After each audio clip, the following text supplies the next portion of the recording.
নবম শ্রেণীর শিক্ষার্থীরা, আশা করি সবাই তোমরা ভালো আছো। তোমাদের 51 পৃষ্ঠার জোড়া কাজের 2 নাম্বার যে সমস্যাটি রয়েছে, আমরা ওই সমস্যাটি নিয়ে আলোচনা করব। আশা করি তোমরা মনোযোগ সহকারে দেখবে, নিজে দেখবে এবং অপরকে দেখার জন্য ভিডিওটি শেয়ার করবে, লাইক করবে, কমেন্ট করবে। অবশ্যই ভিডিওটি সাবস্ক্রাইব করার সাথে সাথে চ্যানেলটির সাথে থাকবে।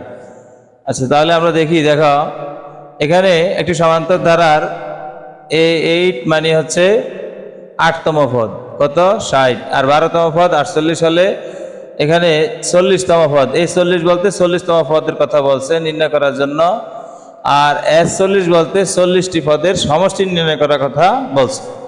তাহলে আমরা লিখব, দেওয়া আছে